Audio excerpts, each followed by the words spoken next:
Well, good evening, everybody. And tonight we're going through the questions and answers. So as we go through, I will try to explain things. We're picking this up on question T1D04. I don't know where it is in your books, but I will share it and we'll start through.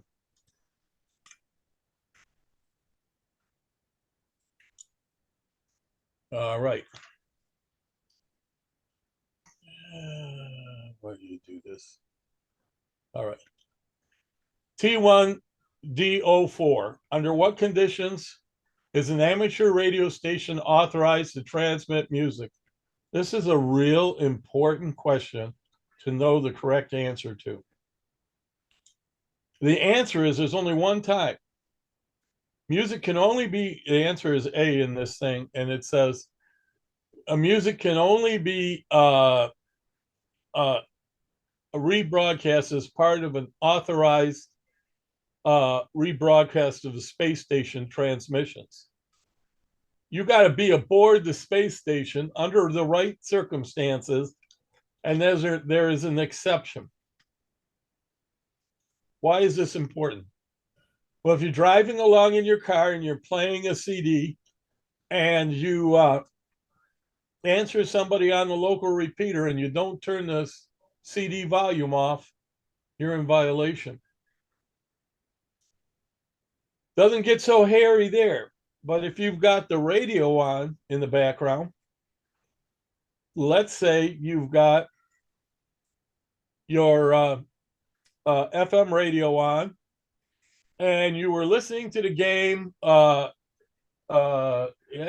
game, your local area, and some ham calls you and you answer back. You're in serious trouble. Why? Because not only did you break FCC laws, you broke federal copyright laws. And the sports venues all have a special little clause about retransmission. You ever notice that they, at the end of every sporting events on TV or on the radio, it says any transmission of this is illegal, and they quote the federal docket, well, not docket, but code. That's actually a felony. Is it enforced every time a ham does it? Probably not. But if you do it and somebody on the team, a coach or a representative overhears it because he's a ham, they'll smell money to go after. So learn to turn your radio off. Now, your other radio's off. Here's the next question. Can you leave your other communications radios on when you transmit? Let's say you have a General Mobile radio in your car. Can you leave that on while you're transmitting on the ham bands? What do you think, Tom? Nope. If somebody keys up on that band and it gets retransmitted through yours, that is cross-band service. And that is a very serious violation. You also can't retransmit Radio Moscow by accident. That will get you an international flag. So pay attention to this rule. Oh, the one that will really get you in trouble is if you've got your handheld and you get on the elevator and Muzak is playing and you key the mic while Muzak is playing. Muzak can hit you with, I think, a $20,000 copyright fee. And they don't mind going after you. They'll send their lawyers if they catch you. So my advice is always remember, turn everything else off. Now, you can build circuits that turn off the speakers in your car to everything else when you key the mic. Guys have done that. And every now and then, in one of the ham radio publications, usually QST, somebody will publish an article on how to make a circuit that when your when your radio gets desquelched, it turns off the speakers from everything else. You can do that to protect yourself, but my way of doing it is I just turn the other stuff off. Okay. All right, we're going to move along. May amateur radio operators use their station to notify other amateurs of the availability of equipment for sale or trade? When do you think you can do that? Well, you can't do normal business transactions on the air, but there is an exception.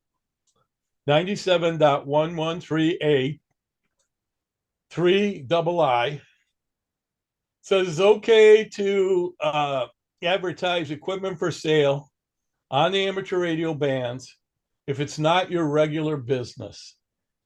You got a radio you want to sell, it's okay to tell another ham, hey, if you're looking for an FT 60, I've got one and I don't use it, I'll give you a good price on it. It's perfectly legal because it's not your normal business of selling radios. But that's the only exception. It doesn't include saying, well, you know, my wife sells pecan pies. Would you like to order a pecan pie from my wife? Can't do that on the air because that's not a casual radio sale, and only casual radio sales for involving ham to ham transactions. If you're doing it for your wife, that's third party and you can't do it. And even if your wife had ham radio gear for sale, don't tell a guy it's your wife, she's selling it. Tell him it's yours, you're selling it if she's a ham. Okay? Just a little technical loophole. I want you guys all to know these things. Okay, what, if any, restrictions concerning transmission of language that may be considered indecent or obscene? Well, the answer B is correct. Any such language is prohibited. Their explanation below says that it's best to avoid expletives and things like that. George Carlin used to refer to it as the 7 dirty words. The courts have ruled that, you know, courts are a little more liberal. Courts have said, when you get in the court, we'll determine whether or not it was obscene or not. The general rule the court uses is, would the court be comfortable with that language being used in front of a 6-year-old girl?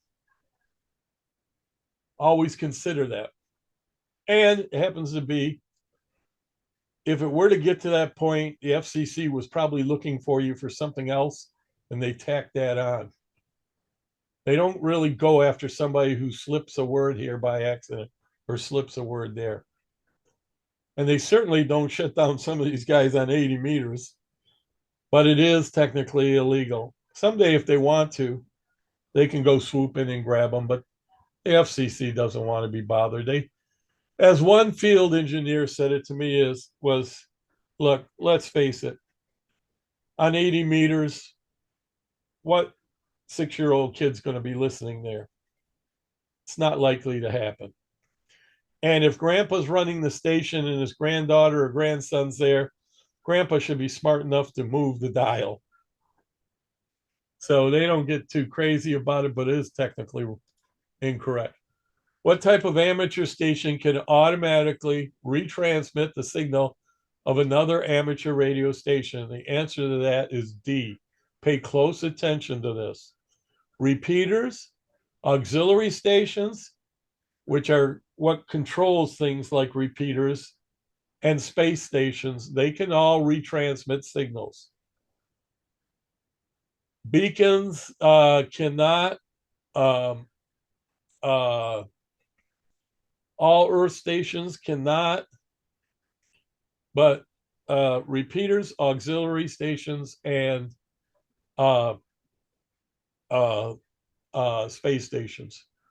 Space stations they're pretty much talking about satellites. Although the International Space Station has a transponder aboard and it can retransmit, and it has a repeater aboard. All right, we're going to move along. Which of the following circumstances may the control operator of an amateur station receive compensation for operating that station? And the answer is really tricky. Normally, this answer is never. Okay. But B, the answer is a highly technical little clause. Again, this is in 97.113A 3 III, the next one over from the previous exception. By the way, in 97.113A, you'll find a bunch of exceptions. Good place to glance over to find exceptions. Anyway, the answer B is when the communication is incidental to classroom instruction at an educational institution. A teacher who's teaching kids ham radio at a school can do so even though the teacher gets paid to teach class and operate a ham radio station because it's incidental. It's not the only teaching that the kids do. There have been several schools that set up ham radio classwork. One comes to mind in the city of New York, and they've been very successful in getting high failure rate students in areas where the high school completion rate was dismal, but where they set up ham radio classes as an extension to English, they got like 90% high school graduates that went on to college. Ham radio opens a lot of doors if you get into it young. We need more of it.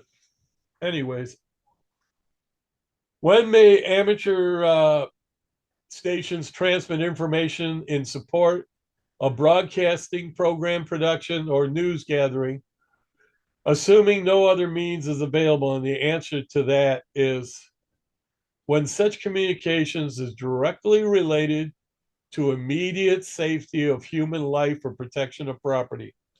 And it's limited to that.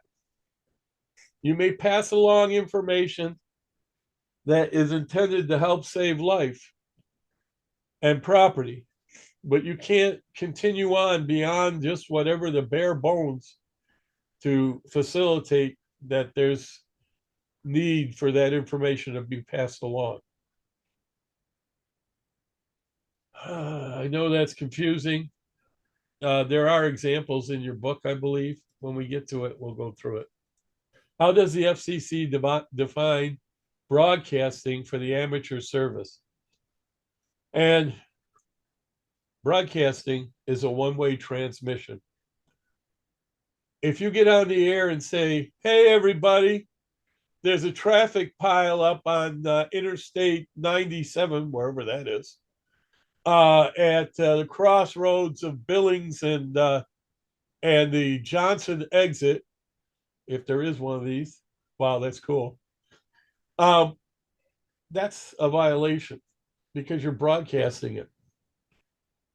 Now, you can get on the radio and talk to another ham and in the conversation say, wow, there's a pile up here on Interstate 40 right outside of Billings.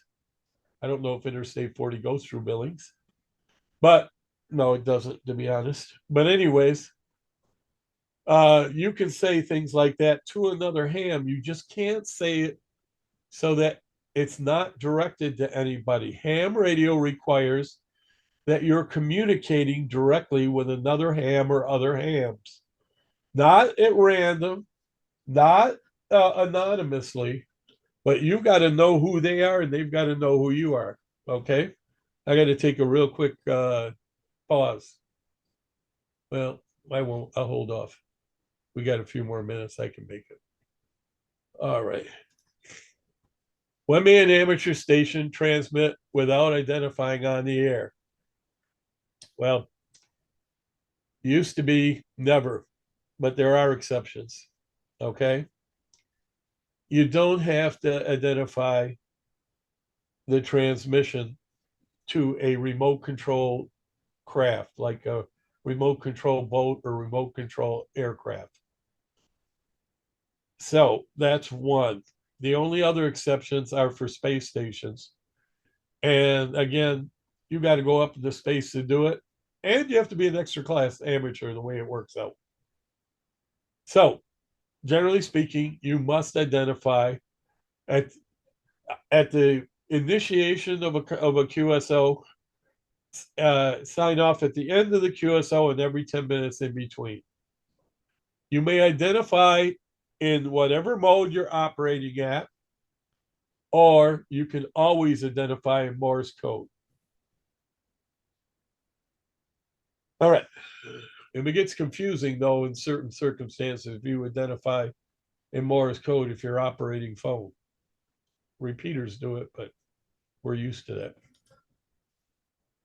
Control operations. We're going to talk about E is about being section E, T1E is about um, uh, designated privileges, duties, and control points, control operations, automatic remote stations, and so on.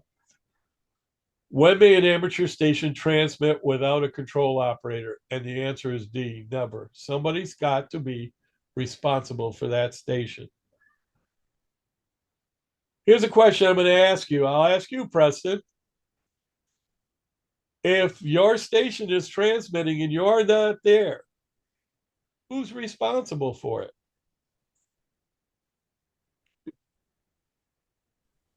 I am.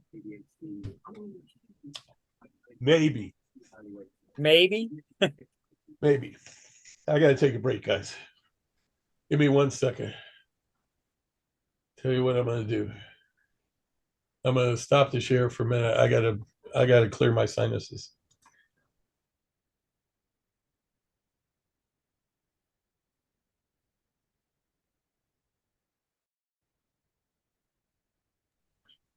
Okay, I'm back, guys. So, yeah, it's a disadvantage of having a sinus infection now. Anyway, um, it depends on the circumstances. If you're negligent in allowing that control an uncontrolled station on the air, you are responsible. On the other hand, you're not responsible for, say, somebody breaks into your house and starts playing radio, or your neighbor's cousin's daughter comes over and thinks it's cool to go breaker 19 on your radio in your basement. Now, when you become aware of the situation, you must intervene immediately. Okay. So, 97.7A says the control operator is a licensed amateur designated to be responsible for making sure that your transmissions comply with the FCC rules. That doesn't have to be the same person as the station owner. Any licensed amateur can be a control operator. That's not entirely true. Any licensed amateur with privileges in the spectrum being used can be a control operator. Okay. But if you've got somebody at your station, he's a tech, and he wanders down into the general bands on HF at your station, that's not on you, that's on him. Okay? Because he's responsible for his own actions. Throw him out anyway. Who may be the control operator of a station operating through an amateur satellite or space station? Well, the answer there is any amateur is allowed to transmit on the satellite uplink frequency. For most satellites, that's pretty much every ham radio operator. There are a couple of older satellites that I don't think are functioning anymore that used to have HF transponders, but I think they're all gone. There's a few that have 10-meter transponders that might be closed off to techs But generally, they also have UHF and VHF transponders. So you can access them through the UHF, VHF links, and it's more reliable anyway. Nowadays, HF links through or transponders on satellites have fallen out of favor because of it gets messy. The signals bounce around everywhere, and the satellite's gone before it's there, type of thing. And it's tough to track and stay in contact with it. So we tried those things. Who must designate the station control operator? And that is the station licensee. Let's talk about that. When you get your FCC technician license, you're going to get two licenses, a station license and an operator license. The operator license gives you the privileges that you may operate on the air as an individual. The station licenses your station. Your radio gear, wherever it is your station. If it's in your car, on your belt, doesn't matter. And that is kind of tricky, but it is the way the FCC defines it. Okay, and any questions so far? What determines the transmitting frequency privileges of an amateur radio station? And the class of your license will determine that, whether you're a technician, a general, a extra, or if you still held a novice or advanced. The privileges of the licensing are what gives you the what defines the privileges that you have, and they don't change as a rule without some rather lengthy process. When the FCC comes out, notifies us way in advance they're going to make a change. What is an amateur station control point?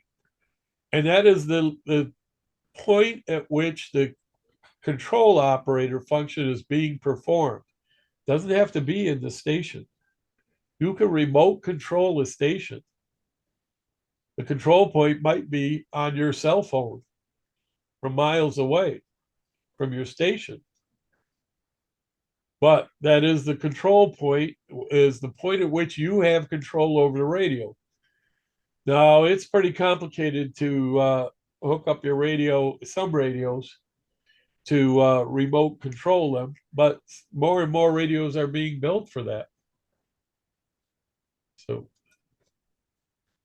oh, by the way, repeaters are always under remote control. And the repeater trustee is the person who's ultimately in control of the repeater. When under normal circumstances, may a technician class license, I think it's supposed to be, when under normal circumstances, may a technician class license be the control operator of a station operating in an amateur extra class band? And the answer is never, at no time, because you don't have the privileges for that if you're a technician. Okay, we are going to get through a couple more and then we'll take a break. When the control operator is not the station's licensee, who is responsible for the proper operation of the station? Well, this is twofold. Whoever's acting as control operator at the station and the station licensee,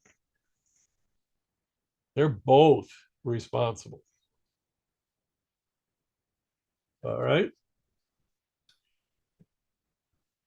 Which of the following is an example of automatic control? Well, repeaters are automatic control. We set up a repeater, they run around the clock. They have computers and controllers. When you bring up a repeater, it retransmits your signal automatically. But somewhere in the background, there's a control operator supposed to be periodically keeping an eye on that. And he's ultimately responsible. Okay. And if you read all this, it talks about local control, physical control. By the way, originally we only had local control on repeaters. We actually had to have somebody like a switchboard operator sitting at the repeater site, throwing the transmit receive switch manually, because it took a while for the FCC to give us permission to have automatic repeaters. This is, of course, the question and answer book, not your book. You know, I've got a book with just the questions and answer. You can buy this, but all the questions and answers are in your book. You're just going to be repeating what you already bought. So, which of the following, this is T1E10, which of the following is an example of remote control as defined by Part 97? Well, remote control, a repeater isn't necessarily, it could be, but isn't necessarily remote control. But operating a station over the internet is remote control, because you're using the internet to access the controls of the station remotely.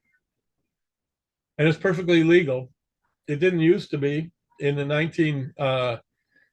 late 1980s, early 1990s. We started experimenting with remote control stations over the internet, and it met with a lot of opposition. Still to this day, there are hams that'll say, that's not really ham radio. It's all ham radio. Ham radio is not limited to one thing or another, and interfacing with other things, so long as you're doing it with other hams, is perfectly legal. And we did get this incorporated in the law in Part 97.3A.39. Okay? So I'm going to move on. Who does the FCC presume to be the control operator of an amateur station unless documentation to the contrary is in the station records? And the answer there is the station licensee. Unless there's something in your records, guess what your records are? A log. FCC doesn't require a log. But can you see now why a log can protect you?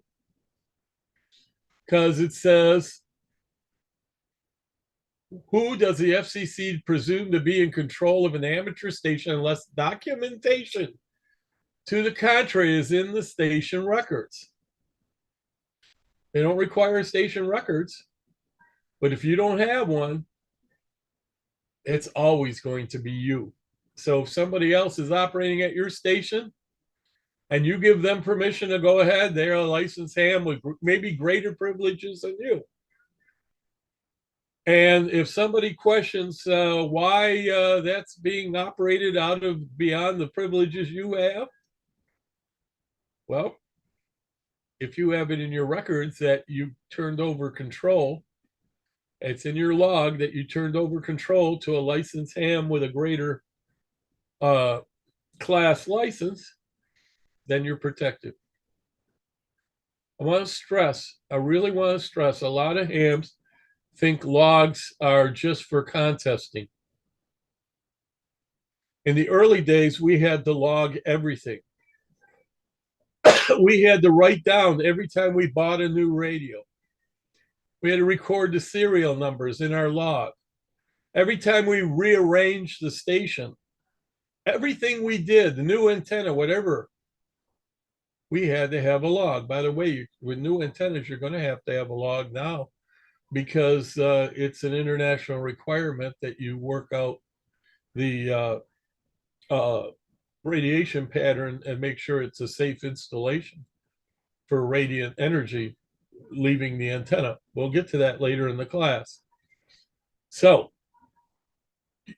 when they're talking about station records, think the word log.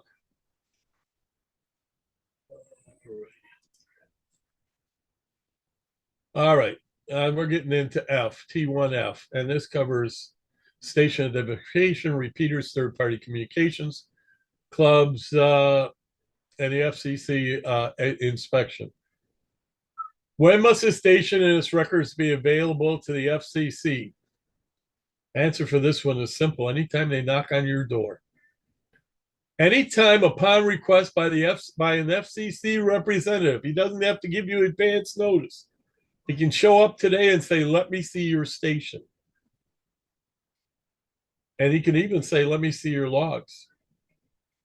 And if there's some impropriety, your logs can save your butt. Because remember something about these guys. They're bureaucratic administrators. They're not whiz kids, and they're not really law enforcement. So they take a look at your log and everything looks in order. They walk away going, "Oh, cool. He's got a good log," and they're impressed. Can be all BS, to be honest about it. They more or less weigh it rather than read it all. But if it looks right, that makes them happy.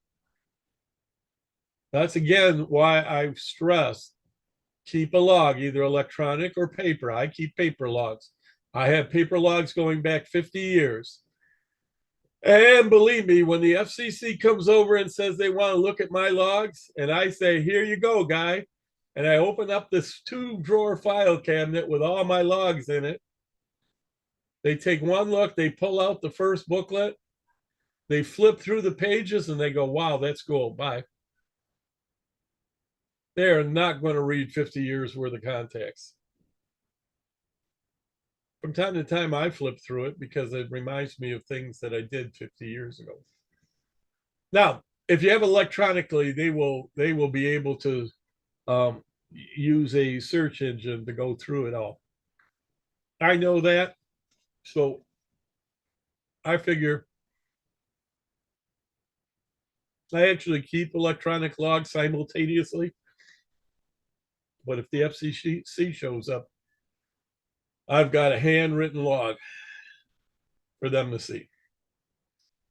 Now, if they were ever to subpoena me in court and say, "We'd like to see your electronic log as well," they're welcome to it. But my electronic log is generally not as accurate as my manual log because I don't really do any contesting and things like that. So I really don't have to submit automatic logs to anybody.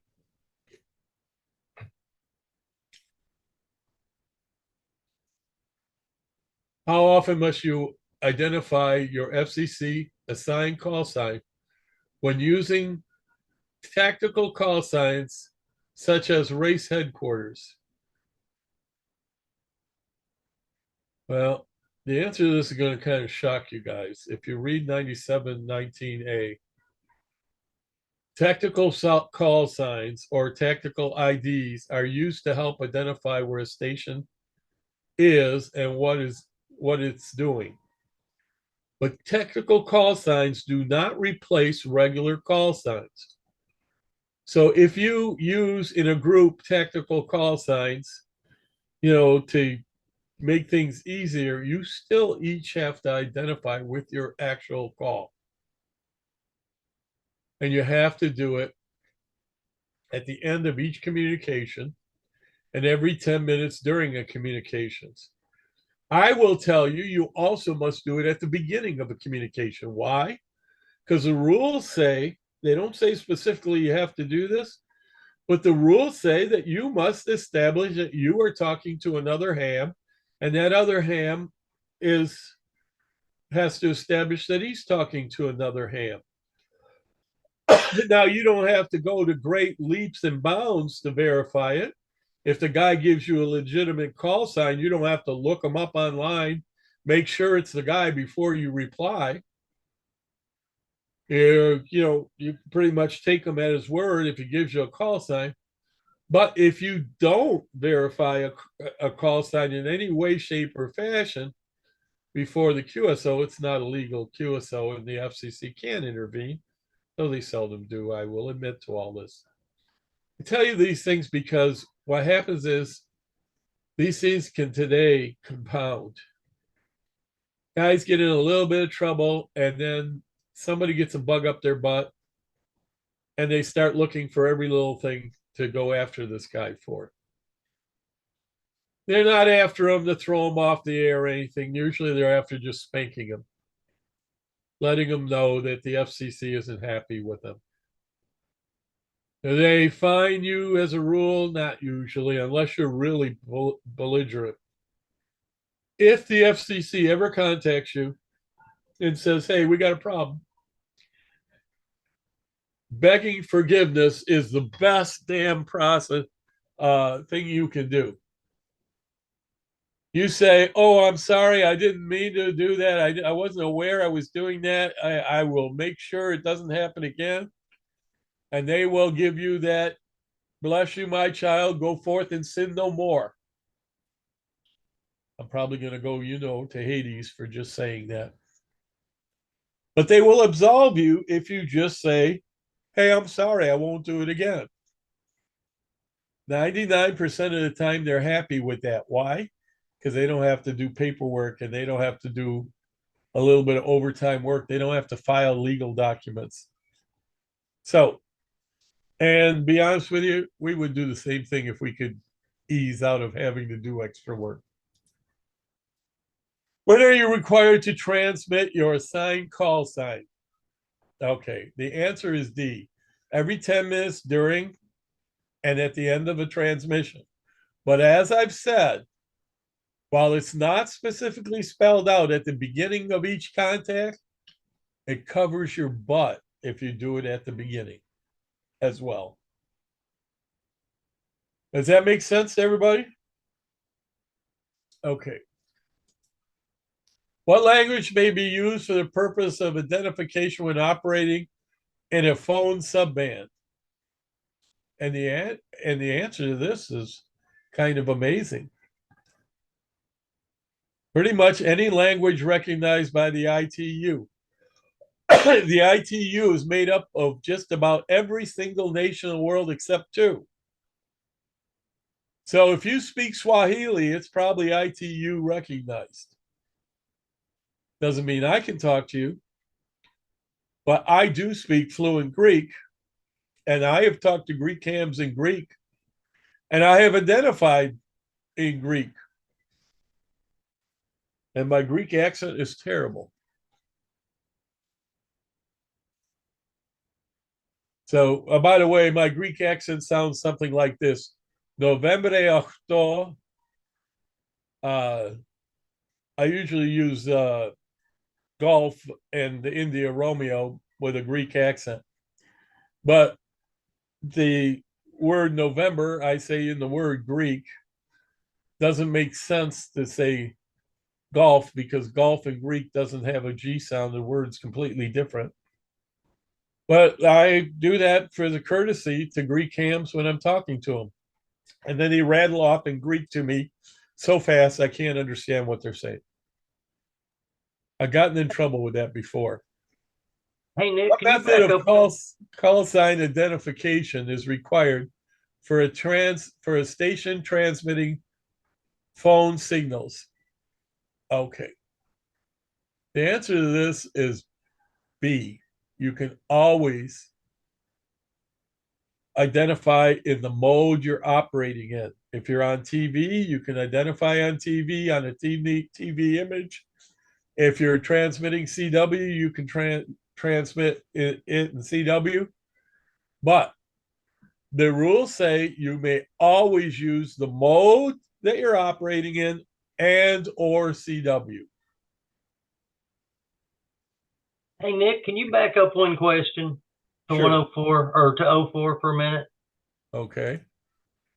Because they're saying the answer is C, and you said the answer was B as in boy. Uh yeah, I'm sorry. I told you wrong. Oh, It okay. is it is C because this is the identification. Okay. Um when you identify, all identifications in amateur radio are in English. Okay. Okay, I was thinking you can communicate, you can talk to them in any language. All right. Thank Um, you. but I have identified in Greek, and then I usually identify again in English. So I guess that kind of, yeah. So you're right. You caught me. I made a quick mistake because I forgot that. And it is uh, and believe me, the French would like it to be D. Actually, the French would like it just to be French. Okay, what method of call sign identification are required for a station transmitting phone? We covered that, right? You can always identify in CW. You can always identify in the mode you're operating in. The and yeah, it's supposed to be in English. And for that reason, most hams around the world have to have a rudimentary knowledge of English. We got it made because it's our language. Notice I said rudimentary. That's why I try to encourage people to always use standard phonetics because they may just speak just enough English to be able to say the call signs in standard English phonetics, international phonetics. When you throw out a call sign like aces, jacks, and queens, they may have no idea what aces, jacks, and queens means or what letters go along with it. All right. I'm going to share screen again. It's just about, I got about 30 seconds before it's 10 minutes after. So I will actually give you the 30 seconds. But then I'm going to share screen and we're going to move on. By the way, before this class is done, we will have answered every question.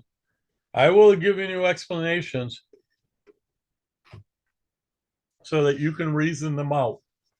That's the goal. All right, we're going to share screen. And here we go.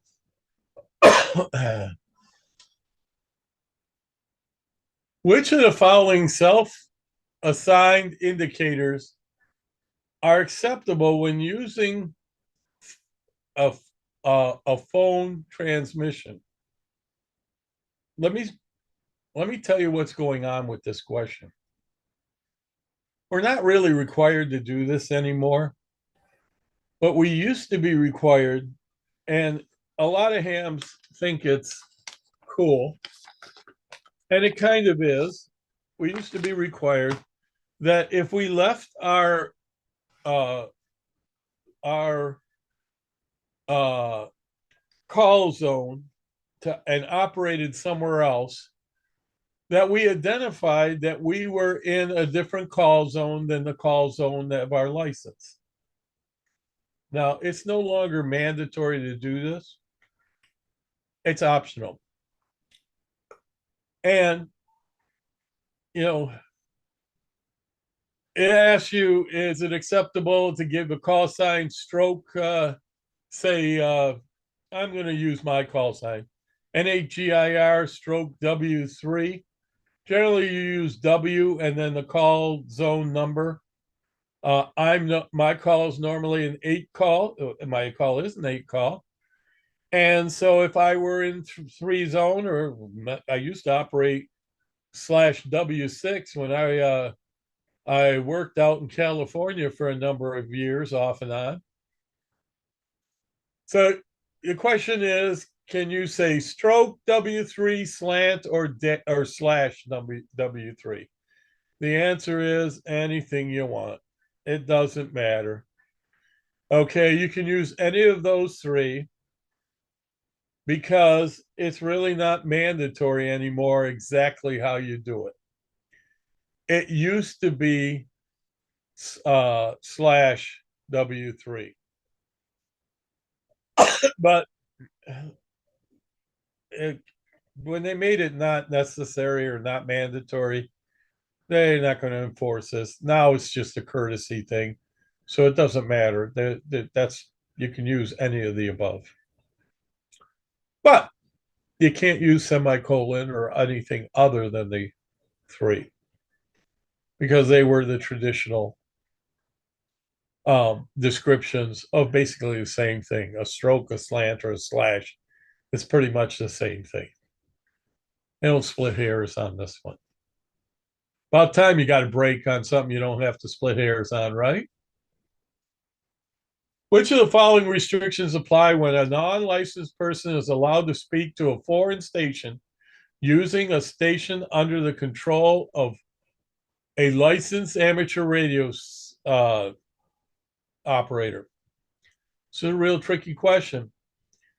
if your buddy Bob's at your house and you have a station on in England, and your buddy Bob says, "Hey, can I talk to that guy in England? Can you do it?" Preston, can you let him do it?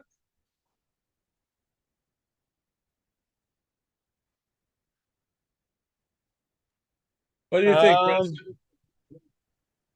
the England? Yeah, Yeah. why not? Okay, what about you, Jeff? Do you think you can do it?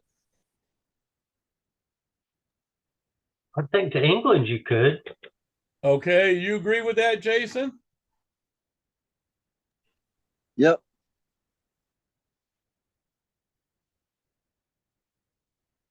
Jason, did I put you to sleep? He said, yeah. All right. And You're now you're all going to say wrong, we're and all wrong. you're all wrong, and you all could end up in real serious trouble. Why? Because that's not a violation with the FCC. That's a violation with the State Department. Part 97.115A2. It defines that in order to communicate third party with another amateur station in another country, and you can operate with any ham to ham in the US and allow your friends and family to talk to him. But in order to do it with another country, there has to be a pre-existing third-party agreement with the US. England does not have a third-party agreement with the US. In your book, when we get back to covering this, there's a chart of all the third-party agreements. You're going to find that there aren't that many. Most countries do not permit third-party agreements. Canada does. Mexico does not. By the way, if you take your ham radio down to Mexico, your little handheld, and they catch you at the border, you're going to jail in Mexican prison.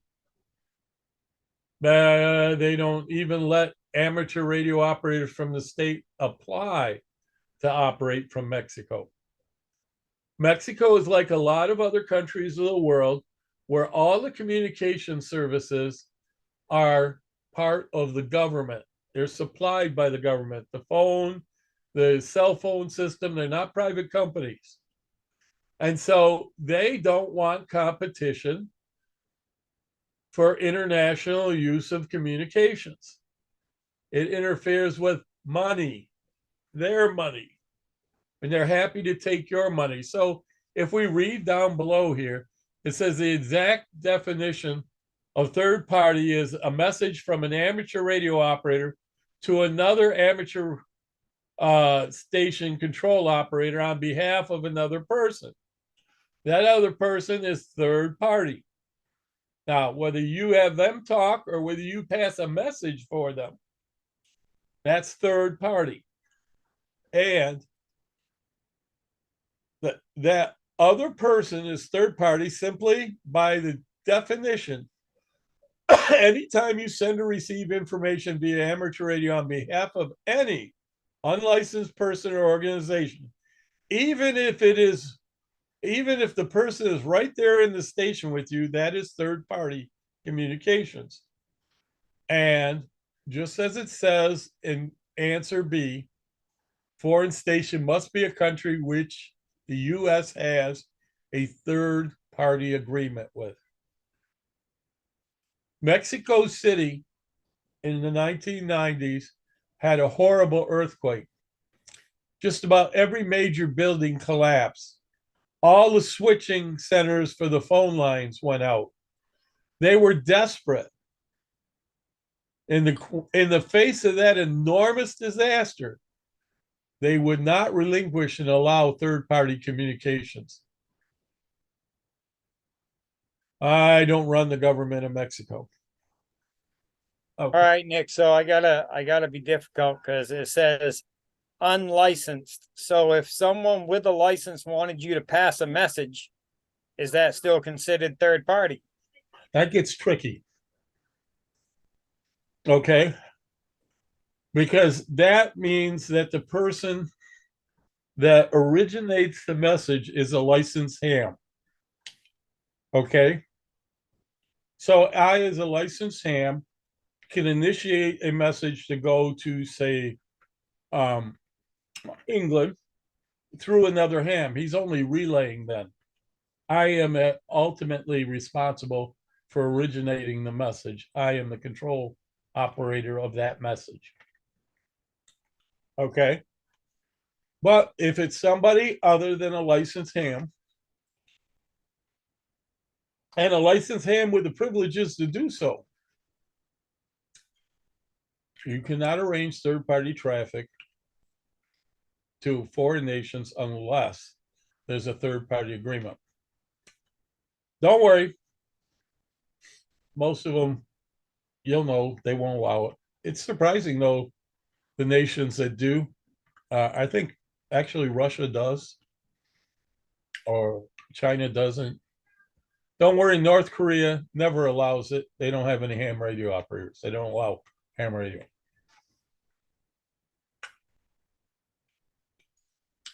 Oh, from experience, when the FCC gets a letter from the State Department, which came from an embassy from a foreign country, and it's got your name and call on it, and they come knock on your door, they're not real friendly. Because you woke up a bunch of bureaucrats that like sleeping. Trust me, I've been there. Before, after the last break, I'll tell you about it. What is the definition of third-party communications? An A right there is a third-party communications, a message from a control operator to another amateur radio's control operator on behalf of another person. Even though you might have the other guy talking on the air, the non-ham, you are the control operator facilitating control of the communication to another amateur control operator. It's just in behalf of somebody who's not.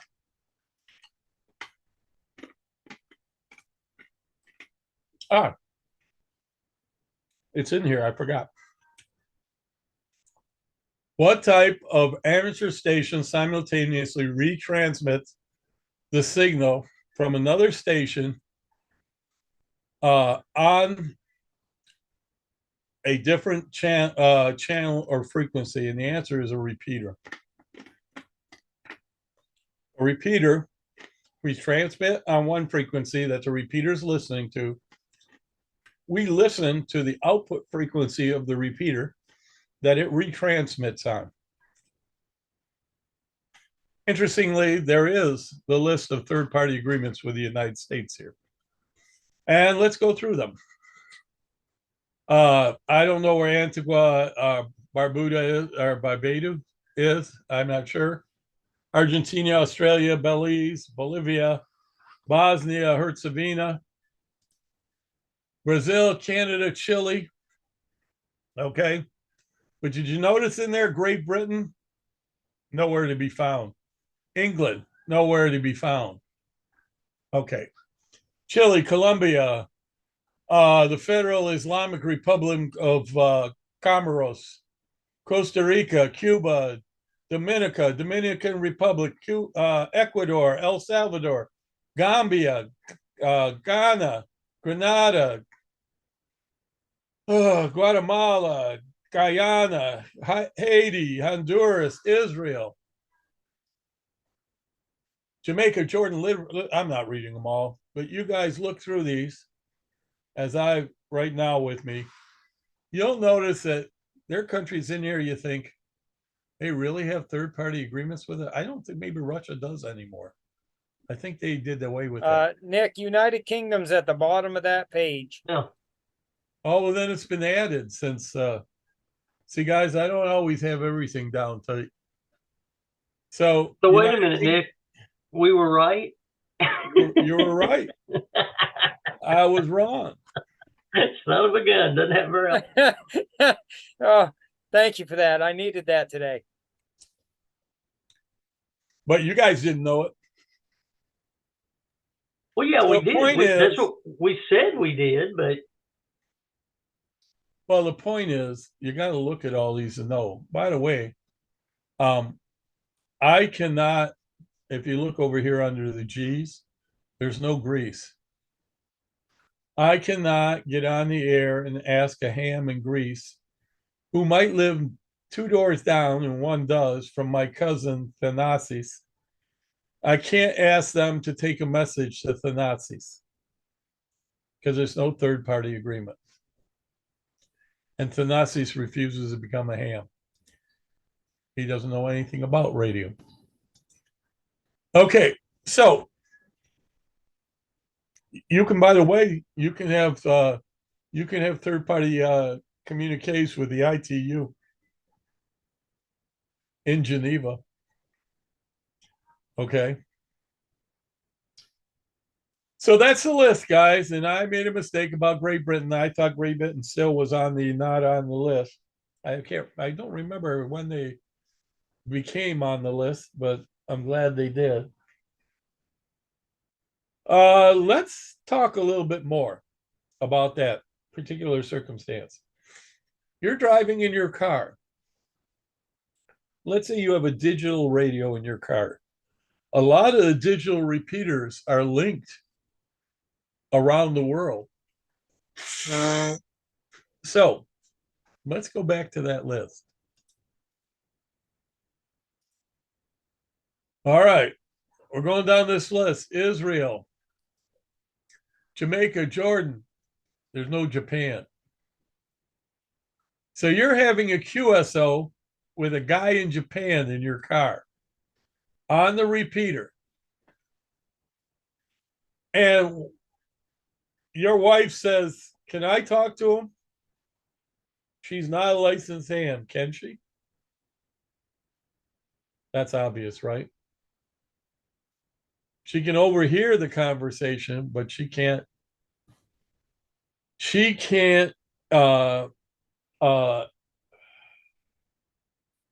I guess the word I'm looking for the word. She can't exchange communications with that person. She can't directly or indirectly communicate with them. All right. By the way, being a Greek, I don't talk to this country here, Turkey. Just kidding. All right. Who is accountable if a repeater inadvertently transmit communications that violate the FCC rules? Well, this gets a little hairy. Don't do it. Ultimately, the repeater's owners must ensure compliance with the FCC rules. And every repeater will generally have a trustee. So it falls on the shoulders of the trustee and all of the owners. So it sounds pretty harsh. They don't beat you up for innocent mistakes or problems. It's blatant ones they're going to go after. Which of the following is a requirement for issuance of a club license grant? This gets a little tricky. Okay. The answer is B. And a club must have at least 4 members to be a ham radio club under the FCC. So not only that, but it's a little more involved than that. If you look down at the answer below, at the bottom, it says each club must have a licensed trustee who actually holds the club license and is designated by a club officer. Clubs must have at least 4 members and be organized as in Rule Part 97.5B. We'll get to that, but basically it's simple. You got to be a formal club. You don't have to be too damn formal, but you have to be a club. You've defined who you are. And a station license would be issued to that club. Usually they try to get a license from a silent key who was active in the club for years. And they kind of like forever immortalize his call. But that's Can not I all. answer the question? What? Can I answer the question? B. Yeah, it's B. I didn't even look at it. I was just listening. Age 4. You got to have at least 4 members. If you got 4 members and one drops out, what happens?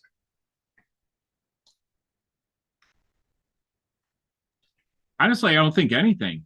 Yeah, you're not a club anymore, and you have to sacrifice the license. Right. Go out and get another member quick. Hey, there's 4 people right here. We could form a club. Yep. Absolutely. But there's only 2 licensed, I think. Well, you will be by the end of the class. All right. Supplemental operating procedures. Okay. This is sub-element operating procedures. All right. What is a common frequency offset in the 2-meter band? Does anybody know what that means? Well, when we transmit on a repeater, we designate generally a standard offset. We, as a general agreement, have pretty much made it on 2 meters to be 600 kilohertz. The offset can be 600 kilohertz higher than the primary frequency of the repeater. The primary frequency of the repeater is the frequency that you would listen to and the repeater would transmit on. Or it can be plus or minus. It can be above or below. It can't be both. And we have certain rules for that. But those rules follow what are called the band plan. We have a repeater band plan that we agreed on years ago. The FCC doesn't designate this. We have.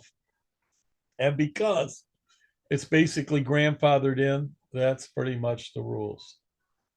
Now, 6 meters and certain bands, we didn't establish a hardcore fixed offset. And also there are guys who have repeaters intentionally that have different offsets. Generally, they're not all that popular because there's pain in the butt to set up on your radio, and most radios come out of the box already set up for standard offsets. So they're falling more and more by the wayside as these hams die off that are still diehards with the old system. But 10 meters is generally a 100 kilohertz offset, and it's always minus. On 6 meters, depending on the region, it's either minus 500, minus 1 meg, or minus 1.7 megs. On 2 meters, it's either plus or minus 600 kilohertz, depending upon where in the band the repeater is located. Where in the 2-meter band. On 1.2 meters or 220, it's 1.6 megahertz. On 70 centimeters, which is 440 megahertz, it's plus or minus 5 megahertz. It's plus 12 at 900 megahertz and above.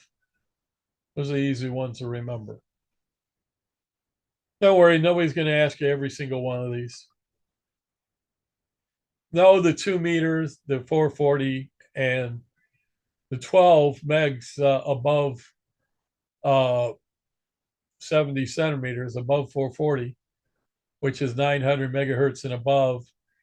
Pretty universal, pretty easy to remember. What is the national calling frequency for FM simplex operation in 2 meters? Does anybody know what a national calling frequency is? In the amateur radio band plans for each band, we've set aside a frequency on 2 meters, 440, all the frequencies above the HF spectrum for a calling frequency, simplex.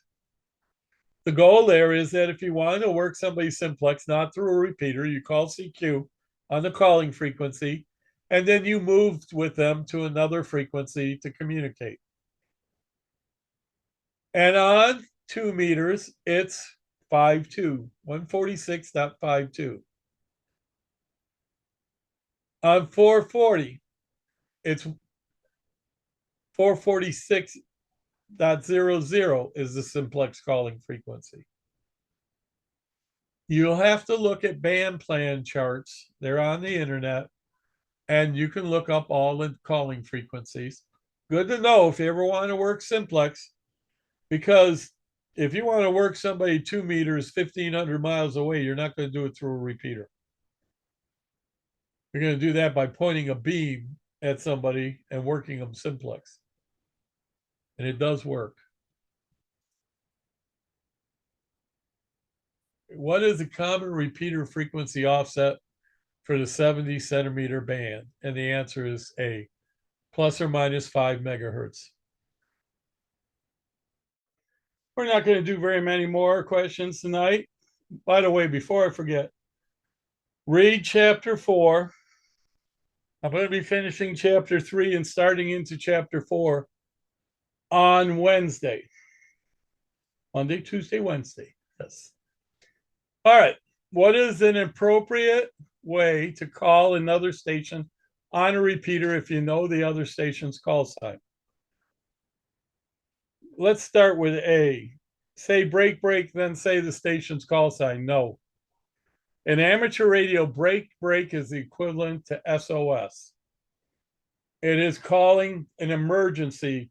Clear the frequency. I have a life and death or property threatening emergency. We only do that in emergency. We don't use break as a rule on amateur radio, except as an emergency. Say the station's call sign, then identify your call, and that is correct. So if I hear a friend of mine KE8HR on this local repeater, I would say KE8HR NHGIR. That's all I gotta say.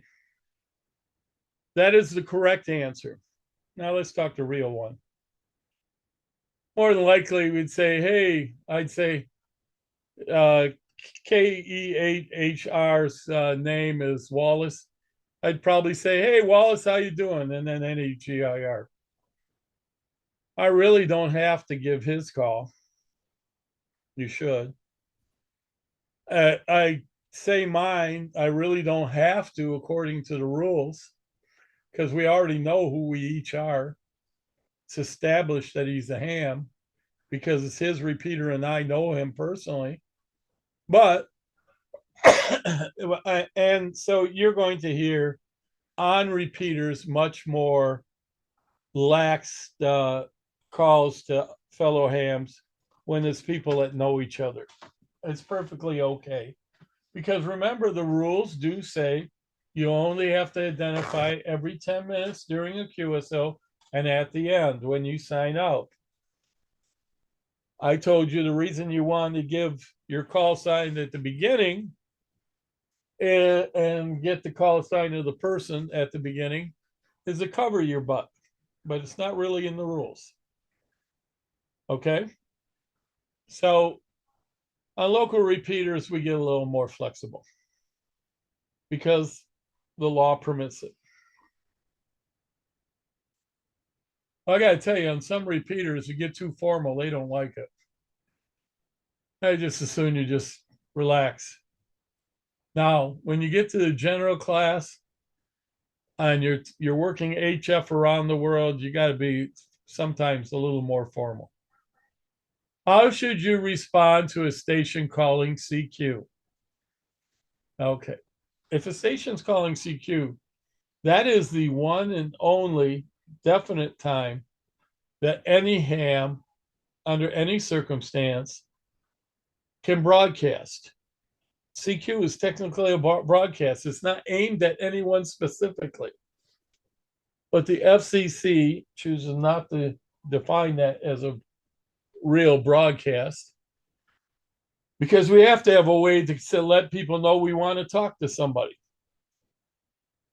So when you call CQ, or when somebody's calling CQ, write down, because I forget stuff, write down their call sign and call their call sign back, and then follow that with your call sign. I usually add the word from or DE in the middle, so that if I were calling KE8HR and he was calling CQ, I would say KE8HR N8GIR. And he would respond with N8GIR KE8HR. How you doing, Nick? And the conversation would begin. That's all you need to do. It's nice to throw from or DE in there, but it's extra words. You don't have to. And generally speaking, you follow that format, you'll always be good. In international communiques, I recommend you use the 2-letter word DE, which is French for from. So you would be saying the other person's call from your call. But you can do it just like I described. Just give their call and yours, and you're good to go.